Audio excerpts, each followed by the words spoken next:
Hello everyone. Today I want to talk about 3 of the books I've been reading recently and how they took me through a journey of ideas, one by one. The books are, in order of reading, The Brothers Karamazov by Fyodor Dostoevsky, The Picture of Dorian Gray by Oscar Wilde, and 12 Rules for Life by Jordan Peterson. And I've read some other things as well, but those weren't nearly as noticeable or interesting from a YouTube standpoint. The way that I've processed the ideas in these books has not been linear. They are inter-referencing each other in my mind, and they're all kind of connected by different ideas. So I'm going to be talking about them in a slightly unusual manner. Instead of one by one, I'm going to be talking about the ideas that I learned from them as they come up naturally. So I hope that's not too confusing. Just to give a quick overview of all 3 of these books in case you are looking for book recommendations and you want to know if I liked them. I read Brothers Karamazov first, and it was very long, and I really liked some parts of it a lot, and I think I'll be remembering them, and I think some of the ideas in Brothers Karamazov will be sticking with me for a long time. Some of the stories and the characters are really impactful and interesting, but what I found slightly frustrating is that the main plot of the story, which is a murder trial that kind of starts about a third or a half of the way into the book and carries it all the way to the end, is slightly less interesting than everything else that's going on in the story. So maybe I'm just dense and I can't figure out what significance the murder trial had to the rest of the story, but to me it felt like that was a lot of time being spent on the oldest brother, Mitya, when really I wanted to be spending time with Alyosha and Ivan, who are really interesting characters, and I wanted to see them talking more and seeing their interactions and what was happening in their life, rather than sticking with this murder case that I was interested in, but just not as interested in. So that was that one. The Picture of Dorian Gray is a book I read because it was recommended by none other than PewDiePie, the YouTuber. Maybe I'll get into that into another video, but he gave a glowing review of it on his channel, and I wanted to read it, and I've read it before, and it's an excellent book. I loved it a lot. It wasn't very long. It wasn't very difficult. It was a really easy read, and yet the ideas in it are pretty deep. It's a pretty insightful book, I think. And finally, 12 Rules for Life by Jordan Peterson. The only book that I have in a physical copy out of these 3. I listened to the other 2 on audiobook. Yeah, I don't know what to say about 12 Rules for Life. It's everything I was expecting based on Jordan Peterson's lectures, but in a book form with some slightly more detailed tangents, and I'd say it was a bit more well structured than his lectures, although it still has the kind of sprawling fractal nature that his lectures do, where he goes on tangents and then have their own tangents, but then it all wraps up to help him explain his ideas. So that was all really good. There wasn't anything really surprising in there, but as I said, it does go deeper into some of the ideas that he explains in his lectures. And there's a little bit of extra that I haven't heard him talk about at all that I thought was really interesting and great.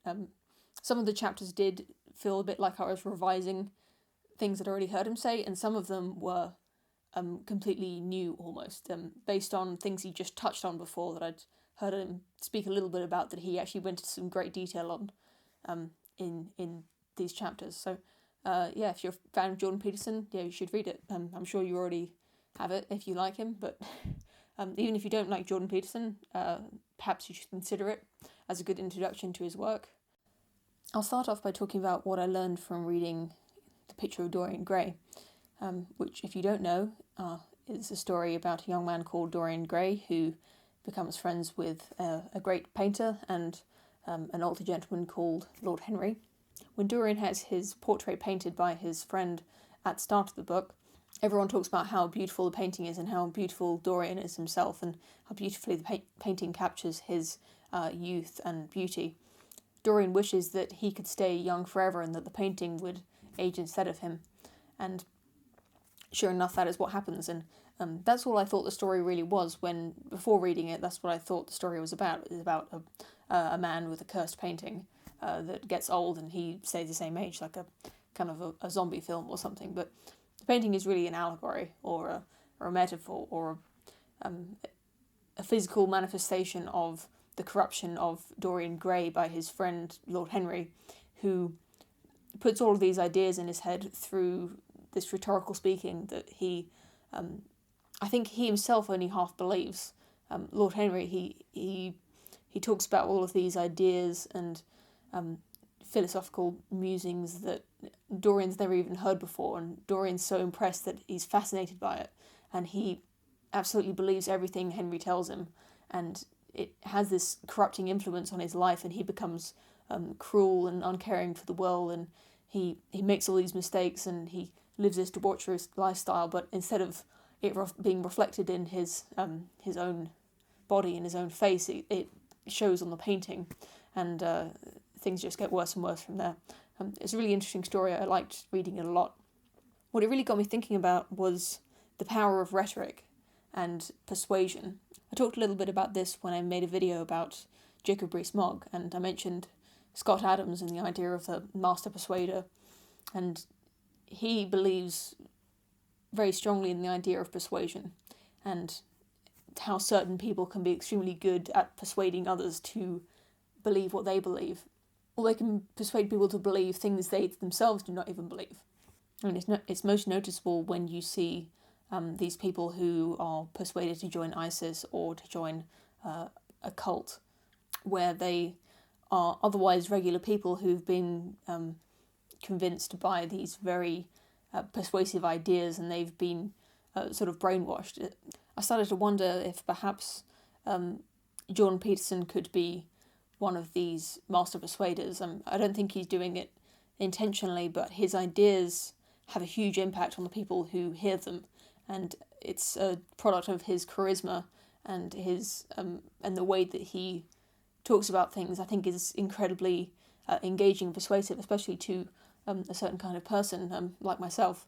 Everything he says has an air of credibility to it, and although I think he's definitely credible in some subjects, undoubtedly he's got to be wrong about some of it, because nobody's perfect, and nobody can have a complete grasp over the truth of all life, the universe, and everything. It's just not possible. I think it's inevitable that he's got to be wrong about some things, but I can't pick out easily what he's right, what he's wrong about, because he sounds equally credible about everything he speaks about. He just has that natural credibility and charisma to him that makes everything he says sound incredibly truthful. So that was the frame of mind I was in when I started to read 12 Rules for Life. While reading it, I was trying to be extra vigilant about scrutinising everything he said to find where he could be wrong about this, or could be wrong about that. And there's nothing in particular that I could pick out that seemed to be definitely untrue or a lie, other than the fact that he thinks Disney's Frozen is a terrible film and Marxist propaganda, which I think he's wrong about. Aside from that, it all seemed to be somewhat credible, and I couldn't distinguish anything that seemed to be particularly false. But what did strike me was something that was another idea that came from the brothers Karamazov, and in 12 Rules for Life, he cites it as a demonstration of the idea he's talking about. What struck me, rather than something that was obviously false or particularly unconvincing, was a chapter that I could find absolutely no doubt in my mind about, that seemed to be completely and absolutely true, and that was the chapter Rule 12, pet a cat when you encounter one on the street. There's a picture of his daughter with their dog. It's a chapter about suffering, and he talks about the suffering of his own daughter going through an illness from childhood all the way up to present day, and her struggles with that, and how hard it is as a parent to watch the suffering of your own child and to still believe in the inherent goodness of life, the worth of human life. It's a really bleak chapter, and as Jordan Peterson says himself frequently, it's no joke. There's so much suffering in the world. I mean, Jordan Peterson having a sick daughter is the least of it. Some of that suffering is completely needless and idiotic and very frustrating. And what he says in the chapter, and what Ivan from the Brothers Karamazov embodies, is the idea that there is so much suffering in the world, and in each individual's human life, the human life is characterized by suffering. There's no justifiable reason for life to exist. it would be better if life had never existed at all, and that no people would ever have lived, rather than all of these people to have lived and suffered this way. Is completely unjustifiable. In The Brothers Karamazov, Ivan says that he would return his ticket to a god who would allow this to happen, and although he's talking about a specific god in that instance, Jordan Peterson, of course, talks about how this idea of God is also synonymous with this idea of the goodness of human life, the benevolent side of humanity, and the idea that life is worth living. What really shocked me is that Jordan Peterson admits in the book, and he goes through the reasoning behind it, that this is true. From a purely reasonable, logical standpoint, human suffering cannot be justified. The lives of humans is besought by such suffering that it cannot be justified to exist. Jordan Peterson says that is the conclusion that Tolstoy came to as well, and it's a conclusion that Ivan comes to in The Brothers Karamazov.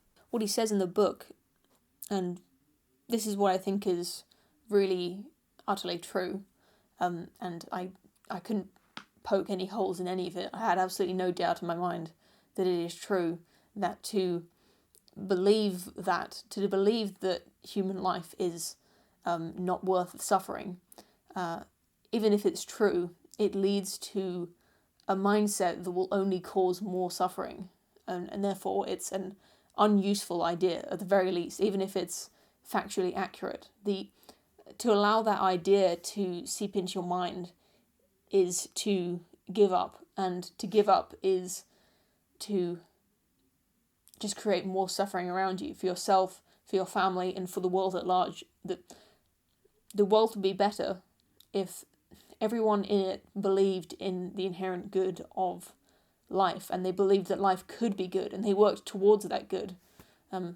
That's the overall message of the book, I think, and it's something I really believe in. I don't know how you can possibly not believe that working towards good in the world, and believing that it's possible, at least, to achieve something that's better than what is happening right now to you or in the world, to constantly try to improve yourself so that the world will be better for you being in it. I don't know how that can possibly not be true. And that's why the character of Alyosha in Brothers Karamazov is so interesting, is because that is what he believes. Although he's not a logical genius like his older brother Ivan, he can't debate his brother. He's not smart enough to outwit him or to articulate why that is the case to his brother, or at all. But he lives out his life in a way that is much more helpful and much more good than his brother's life, and in that way he wins. He can't win a debate against him, but he wins by living well and by just being right.